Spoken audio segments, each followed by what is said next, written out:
नमस्कार विद्यार्थी मित्र, मी प्राध्यापक डॉक्टर S.M. कांबळे, भूगोल विभाग प्रमुख, कला वाणिज्य आणि विज्ञान महाविद्यालय पलूस, बी भाग 1 मधील भूगोल विषयामधील सर्व विद्यार्थ्यांचं स्वागत.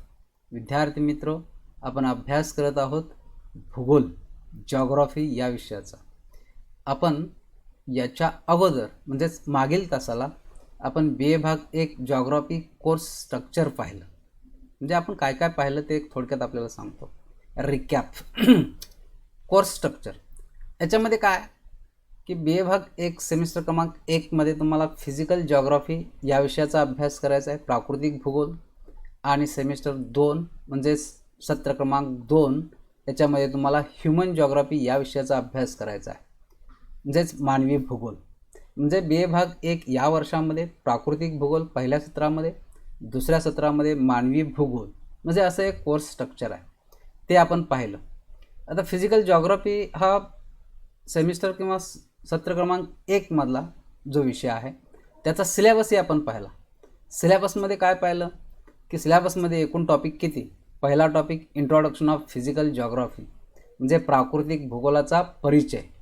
दुसरा टॉपिक काय आहे की मॉड्यूल्स, टॉपिकला मॉड्यूल्स म्हटलेलं आहे. सेकंड ॲटमॉस्फिअर, वातावरणाचा अभ्यास. प्रकरण क्रमांक 3 लिथॉस्फिअर, शिलावरण किंवा मृदावरण, त्याचा अभ्यास. आणि प्रकरण क्रमांक 4 डेन्युडेशन म्हणजेच विदारणाचा अभ्यास. म्हणजे अशा प्रकारचे 4 प्रकरणं तुम्हाला प्राकृतिक भूगोल यामध्ये अभ्यासायचे आहेत. हा आपण या प्रत्येक टॉपिक्समध्ये, प्रत्येक मॉड्यूल्समध्ये कोणकोणते मुद्दे आहेत यांचा सविस्तर अभ्यास किंवा सविस्तर चर्चा आपण मागील तासाला केलेली आहेच. विद्यार्थी मित्र, याच्यानंतरचा जो पुढचा भाग आहे तो अत्यंत महत्त्वाचा आहे. Scheme of teaching and examination.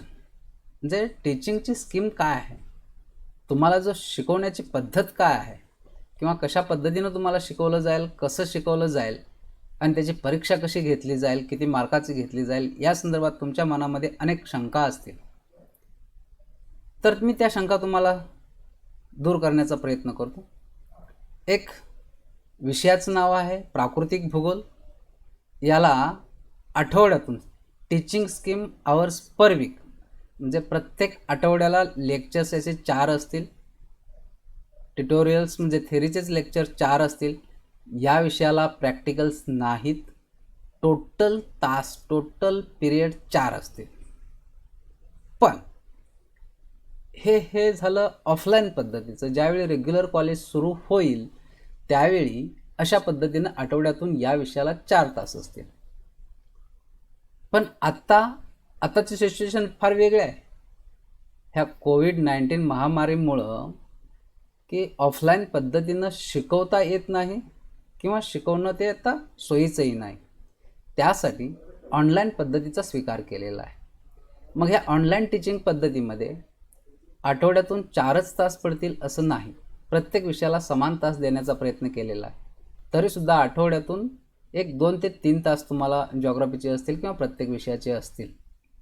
ज्यावेळी कॉलेज रेग्युलर सुरू होईल ऑफलाईन, त्यावेळी मात्र प्रत्येक विषयाला 4-4च तास असतील.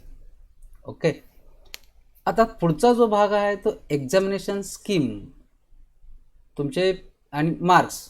बाबा या पेपरला किंवा प्रत्येक विषयाला किती मार्क्स असतील, तो भाग अत्यंत महत्त्वाचा आहे. याच्यामध्ये एकूण जे आहेत मार्क्स, 50 मार्काचा हा पेपर असेल. म्हणजे 50 मार्क्ससाठी टॉपिक क्रमांक 1, 2, 3 आणि 4 असतील. ह्या 4 टॉपिकवरती तुमची 50 मार्काची परीक्षा घेतली जाईल. विद्यार्थी मित्र, तुम्ही आत्तापर्यंत जसं प्राथमिकला, माध्यमिकला, उच्च माध्यमिकला वेगवेगळे विषय अभ्यासले, वेगवेगळ्या विषयांना मार्क्स जास्त, टॉपिक्स वेगवेगळे. इथं मात्र काय की थोडीशी सिमॅलिटी आणण्याचा प्रयत्न केलेला आहे. या सत्र परीक्षामध्ये सेमिस्टर सिस्टीममध्ये 100 मार्काचा पेपर न करता तो 50 मार्काचा पेपर केलेला आहे. विषय 50 मार्काचा ठरवलेला आहे आणि त्याला लिमिटेड सिलेबसही केलेला आहे. ॲन्युअल पद्धतीमध्ये सिलेबस जास्त असतो, 100 मार्काचा पेपर असतो. इथं सिलेबस कमी आणि मार्क्सही कमी. त्या प्रमोशनमध्ये, त्या प्रपोर्शनमध्ये हे केलेलं आपल्याला आढळतं. आता याच्याही पुढचा भाग किंवा आता आपल्याला तुम्हाला समजलं की 50 मार्काची परीक्षा असले, आठवड्यातून याला 4 तास असतील, हे एवढं टीचिंग, आणि ते ऑफलाईन किंवा ऑनलाईन. आता तर ऑनलाईनच सुरू आहे, नंतर ते ऑफलाईन पद्धतीने सुरू असेल. याच्या पुढचा भाग जो आहे तो nature of question paper and scheme of marking. प्रश्नपत्रिकेचं स्वरूप कसं असेल. विद्यार्थी मित्र, तुम्ही ज्यावेळी अभ्यास करता किंवा एखादा अभ्यास शिकता, एखादा विषय शिकता, त्यावेळी त्या विषयाच्या परीक्षेला सामोरं जाताना तुमच्या डोक्यामध्ये सर्वप्रथम पाहिजे की या विषयाची प्रश्नपत्रिका कशी असेल, प्रश्नपत्रिकेचं स्वरूप कसे असेल. जसं आता तुम्ही 8वी 9वी 10वीला असता तिथे जोड्या जुळवा, इथं जोड्या जुळवा हा प्रकार नाही, हा प्रकार नाही. पण प्रश्नाचं स्वरूप मात्र वेगळं आहे. ऑब्जेक्टिव्ह टाईप्स पण आहेत, डिस्क्रिप्टिव्ह टाईप पण आहेत, आणि ब्रॉड क्वेश्चन टाईप पण आहेत. म्हणजे वेगवेगळ्या प्रकारचे प्रश्न तुम्हाला या ठिकाणी विचारले जातील, किंवा तो एक साचा असेल, प्रश्नपत्रिकेचा साचा. मग कोणत्या प्रकारचे प्रश्न आहेत की प्रश्नांचं स्वरूप असंख्य आहे, वेगवेगळ्या प्रकारचे प्रश्न असतात. पण तुम्हाला जी प्रश्नपत्रिका आहे BA भाग क्रमांक 1 सत्र क्रमांक 1 मध्ये भूगोल विषयाच्या संदर्भात मी सांगतोय, ती 3 प्रश्नामध्ये विभागलेली असते. 50 मार्क्सचे गुण जे आहेत ते 3 प्रश्नामध्ये विभागलेले असते. त्यापैकी क्वेश्चन क्रमांक 1 तो ऑब्जेक्टिव्ह टाईप क्वेश्चन असेल. त्याला इंग्लिशमध्ये दुसरा एक शब्द आहे MCQ, मल्टिपल चॉईस क्वेश्चन. मराठीमध्ये याला बहुपर्यायी प्रश्न असे म्हणतात. वरती एक प्रश्न विचारला जातो आणि त्याची उत्तरं 3 ते 4 शब्दांमध्ये खाली दिलेले असतात. अचूक पर्याय तुम्हाला निवडायचा असतो. काही वेळा गाळलेले जागा भरा असाही प्रश्न असतात, खाली पर्याय दिलेले असतात, त्यातून एक पर्याय तिथं निवडायचा असतो. त्याला मल्टिपल चॉईस क्वेश्चन असे म्हणतात. त्याला ऑब्जेक्टिव्ह टाईप क्वेश्चन असंही म्हटलं जातं. हा प्रश्न क्रमांक 1 असेल, आणि या पहिल्या प्रश्नामध्ये एकूण 10 प्रश्न तुम्हाला विचारले जातील. किती प्रश्न? 10 प्रश्न. किती मार्कासाठी? 10 मार्कासाठी. याचा सरळ अर्थ होतो, एक multiple choice question is equal to 1 marks. म्हणजे एका प्रश्नाला 1 मार्क्स असा असतो. एकूण 10 प्रश्न तुम्हाला विचारले जातात, प्रत्येक प्रश्नाला 1 मार्क्स असे 10 मार्कासाठी हा पहिला प्रश्न. याच्यामध्ये एक आहे की निगेटिव्ह सिस्टीम मात्र नाही. ज्या कॉम्पिटेटिव्ह एक्झाम्स असतात, स्पर्धात्मक परीक्षा ज्या असतात, त्यांना ऑब्जेक्टिव्ह टाईप क्वेश्चन असतात, पण तिथं निगेटिव्ह मार्किंग सिस्टीम असते. म्हणजे जर तुम्ही चुकला तर तुमचा 1 मार्क्स, अर्धा मार्क्स किंवा 2 मार्क्स बरोबर असणाऱ्या मार्क्सामधून कमी केला जातो. इथं मात्र तसं नाही. जेवढी उत्तरं तुम्ही बरोबर लिहाल तेवढ्याच प्रश्नांच्या उत्तरांना बरोबर मार्क्स मिळतील.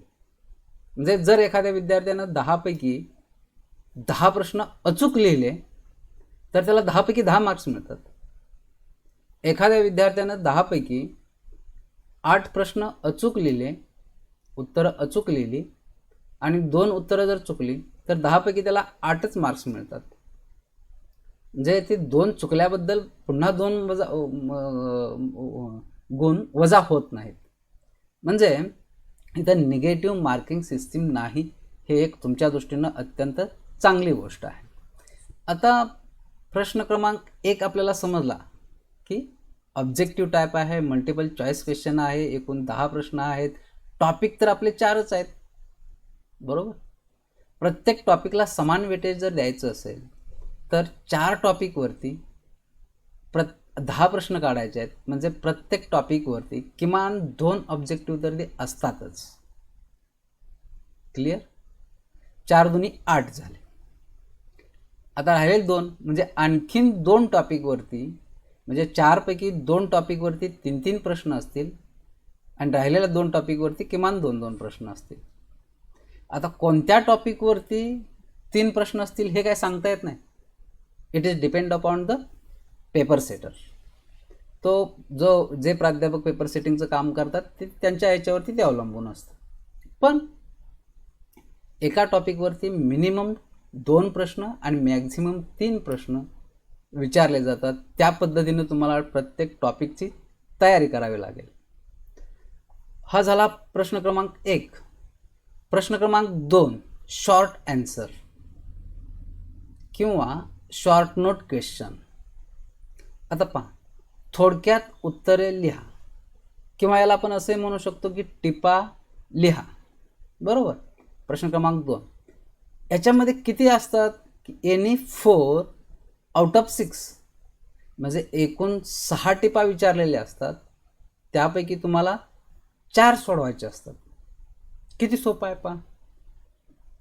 6 टिपापैकी 4च, म्हणजे इथं तुम्हाला काय की पर्याय आहेत.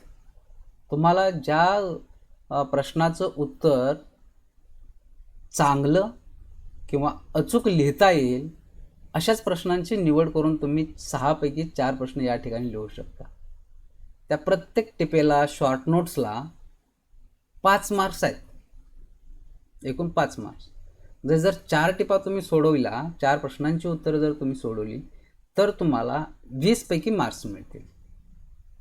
म्हणजे प्रश्न क्रमांक 2 20 मार्कासाठी, प्रश्न क्रमांक 1 10 मार्कासाठी, 30 मार्काचं झालं. त्यानंतर प्रश्न क्रमांक 3 डिटेल्ड आन्सर टाईप क्वेश्चन.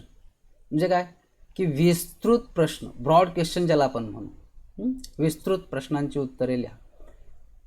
याच्यामध्ये एनी 2 आउट ऑफ 3, म्हणजे इथे तुम्हाला काही वेळाला 3 प्रश्न विचारले जातात किंवा 4 प्रश्न विचारले जातात. त्यापैकी तुम्हाला 2च प्रश्नांची उत्तरं लिहायची असतात आणि या प्रश्नाला एकूण 20 मार्क्स आहेत. म्हणजे थोडक्यात उत्तरे लिहा किंवा संक्षिप्त उत्तरे लिहा किंवा टिपा लिहा. या प्रत्येक टिपेसाठी किंवा प्रत्येक प्रश्नाला 5 मार्क्स असतात. तिसऱ्या प्रश्नामध्ये जे 3 प्रश्न असतात की जे प्रश्न ब्रॉड क्वेश्चन म्हणून ओळखले जातात, सविस्तर उत्तरे त्या ठिकाणी लिहायची असतात. डिटेल्ड आन्सर, त्याला प्रत्येक प्रश्नाला 10 मार्क्स. अर्थात या ठिकाणी तुम्हाला लिखाणही जास्त करावं लागतं. आणि 2 प्रश्नाला 20 मार्क्स, म्हणजे प्रत्येक प्रश्नाला 10 मार्क्स. असे प्रश्न क्रमांक 1 10 मार्क्स, प्रश्न क्रमांक 2 20 मार्क्स, प्रश्न क्रमांक 3 20 मार्क्स, अशी एकूण 50 मार्काची तुमची परीक्षा असेल. ओके. मला वाटतं तुम्हाला प्रश्नपत्रिकेचे स्वरूप क्लिअर कट्ट समजलं असेल. जर आणि काही शंका असेल तर तुम्ही मला कमेंट बॉक्समध्ये लिहू शकता. पुढे जाऊ आपण. आता प्रत्यक्ष आपण अभ्यासाला सुरुवात करू, प्रत्यक्ष शिकण्याला सुरुवात करू. आतापर्यंत आपण काय पाहिलं किंवा BA भाग 1चं स्ट्रक्चर काय आहे, टीचिंग फॅकल्टीज कोणकोणत्या आहेत, त्याचबरोबर हा कशा पद्धतीनं स्ट्रक्चर काय आहे, कशा पद्धतीने तुम्हाला शिकवलं जाईल, आठवड्यातून किती तास असतील, परीक्षा किती मार्काची असेल, आता ती केव्हा असतील, at the end of term end. Okay. आता विद्यार्थी मित्र, भूगोल हा विषय तुम्ही अगदी प्राथमिकपासून आत्तापर्यंत तुम्ही अभ्यासलेला आहे. बऱ्याच जणांनी अगदी 3री 4थीपासून ते 12वीपर्यंत किंवा 10वीपर्यंत तरी तुम्ही प्रत्येकानं अभ्यासलेलाच आहे. तो शालेय विषय आहे, तो कंपल्सरीच आहे. इथं मात्र हा कंपल्सरी नाही. इथं मात्र भूगोल हा विषय कंपल्सरी नाही, तो ऑप्शनल आहे. जर तुम्हाला आवड असेल तर तुम्ही तो घेऊ शकता. एखाद्याला भूगोल आवडत नसेल तर तो घेणारही नाही, नो प्रॉब्लेम. पण ज्याने आतापर्यंत भूगोल हा विषय घेतलेला आहे, भूगोल म्हणजे काय हे नेमकं माहीत असेल असं मी गृहीत धरतो. बऱ्याच वेळा 12वी पास होऊन जे विद्यार्थी आमच्याकडं BA भाग 1 सिनियर कॉलेजमध्ये प्रवेश घेतात त्यांना मी विचारतो पहिल्याच लेक्चरला की भूगोल म्हणजे काय, तुम्ही अभ्यासलेला आहे, भूगोल म्हणजे काय. इतके वर्ष या विषयाचा तुम्ही अभ्यास करून सुद्धा भूगोल म्हणजे काय हे तुम्हाला सांगता येत नाही. काही विद्यार्थी सांगतात सर भूगोल हा एक विषय आहे. बरोबर, नो डाऊट अबाउट इट, भूगोल हा एक विषयच आहे. ह्याच्यावरून एक जोक आहे. तुम्हाला माहीत आहे गणित भूमितीमध्ये काय की वेगवेगळ्या आकृत्या असतात, वेगवेगळे डायग्राम्स असतात. शिक्षक विद्यार्थ्यांना विचारतात की बाबा what is called circle, circle कशाला म्हणायचं. विद्यार्थ्यांचं उत्तर असतं सर जिकडं सर्कल तिकडं circle, that is called circle.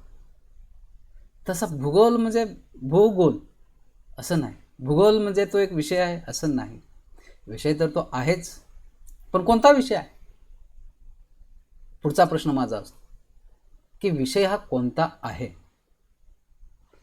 त्या विषयाचं स्वरूप काय आहे, त्या विषयाची गुणवैशिष्ट्ये काय आहेत, त्या विषयामध्ये कोणते घटक अभ्यासले जातात,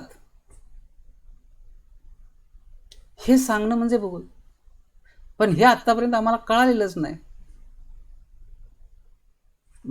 प्राथमिक स्तरावर माध्यमिक स्तरावरती शिक्षकांनी वर्गामध्ये यायचं, जो अभ्यासक्रम आहे त्या अभ्यासक्रमावरती विद्यार्थ्यांना शिकवायचं आणि विद्यार्थ्यांनी 35 मार्क्स मिळाले त्या विषयामध्ये की विद्यार्थीसुद्धा आनंदाने नाचू लागतात. त्याचबरोबर शिक्षकांनाही धन्य धन्य झाल्यासारखे वाटतं. एवढ्यापुरतं मर्यादित भूगोल हा विषय नाही. भूगोल हा विषय जरी असला तर त्याचं वेगळेपण आहे, त्याची वैशिष्ट्य इतर विषयापेक्षा फार वेगळे आहेत, फार वेगळे आहेत.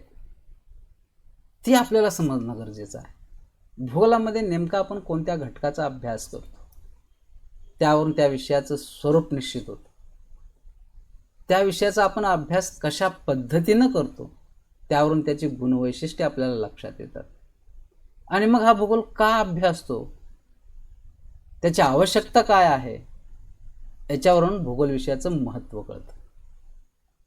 विद्यार्थी मित्र, भूगोल हा एक विषय आहे, पण तो कसा आहे, कोणता आहे, हे प्रश्न ज्यावेळी विद्यार्थ्यांना विचारले जातात त्यावेळी विद्यार्थी उत्तरं देतात, सर इतर सर्व विषयापेक्षा भूगोल हा विषय किंवा या विषयाला जास्त मार्क्स पडतात. म्हणजे भूगोल विषयाचं असं वर्णन करायचं का, सर्वात जास्त गुण मिळवून देणारा विषय म्हणजे भूगोल ना? नाही. भूगोलाला सर्वात जास्त मार्क्स मिळतात, स्कोरिंगचा सब्जेक्ट आहे, हेही बरोबर.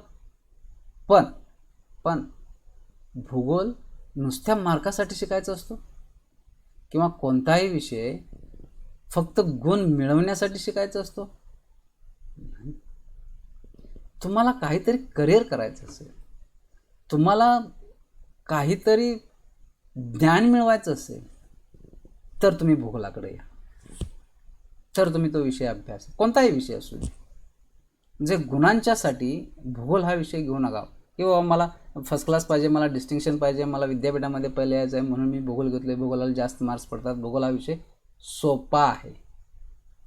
बऱ्याच विद्यार्थ्यांची ही उत्तर असतात की भूगोल हा विषय सोपा आहे, कोणी पास होते. आत्तापर्यंत तुमच्या मनावरती हे बिंबवलेलं आहे, आत्तापर्यंत तुमच्या मनावरती हे चुकीच्या पद्धतीनं बिंबवलेलं आहे. किंबहुना मी असं म्हणेन की भूगोल हा विषय सोपा आहे, भूगोल या विषयाला मार्क्स जास्त पडतात केव्हा, ज्यावेळी तुम्ही अभ्यास कराल त्यावेळी, ज्यावेळी तुम्ही ज्ञान मिळवाल त्यावेळी. जर एखाद्या विद्यार्थ्यानं अभ्यासच केला नाही आणि परीक्षेला सामोरा गेला, त्याला कसले मार्क्स मिळणार आहेत, कसले गुण मिळणार आहेत? गुण आणि ज्ञान हे थोडंसं वेगळं आहे. बऱ्याच विद्यार्थ्यांना फार ज्ञान असतं पण परीक्षेमध्ये त्यांना गुण फार कमी मिळतात. पण याचा अर्थ तो विद्यार्थी कमी हुशार आहे किंवा ढ आहे असं नाही. विद्यार्थी मित्र, शिक्षणाचा महत्त्वाचा उद्देश आहे की तुमचा सर्वांगीण विकास करणं. मग सर्वांगीण विकास करत असताना तुम्हाला आम्ही शिक्षक, कोणताही शिक्षक ज्ञानदानाचं कार्य जो करतोय ते तुम्ही ज्ञान मिळवलं पाहिजे आणि तो विद्यार्थी म्हणून मिळवलं पाहिजे, परीक्षार्थी म्हणून नव्हे. परीक्षेसाठी अभ्यास नाही करायचा, ज्ञानासाठी अभ्यास करायला पाहिजे. भूगोल हा ज्ञानाचा विषय आहे की जो शिकल्यामुळे तुम्हाला ज्ञान मिळेल. मार्क्स तर मिळतीलच, पण ज्ञानासाठी तुम्ही हा शिकला पाहिजे की जे ज्ञान आवश्यक आहे. म्हणजे इथे एक क्लिअर झालं की भूगोल हा एक विषय आहे, जास्त मार्क्स मिळवून देणारा आहे, तो सोपा आहे, इत्यादी इत्यादी. खरं जरी असलं किंवा असं तुम्हाला जरी वाटत असलं तरी त्यासाठी कष्ट करावे लागतात, त्यासाठी ज्ञान मिळवावं लागतं, त्यासाठी अभ्यास करावा लागतो. त्यासाठी प्रयत्न करावे लागतात. तर हा विषय सोपा आहे, तर या विषयामध्ये जास्त मार्क्स मिळतात. दुसरं असं मी म्हणेन की बऱ्याच जणांचं असं समजूत आहे की हा एक विषय आहे जसं इतर विषयापेक्षा, पण इतर विषयापेक्षा थोडासा वेगळा विषय आहे. म्हणजे वेगळा कसा की पहा, आपल्याला हिंदी असतो, मराठी असतो, इंग्रजी असतो, हे लँग्वेजेस झाले, भाषा झाल्या. भाषा शिकणं वेगळं, भूगोल शिकणं वेगळं.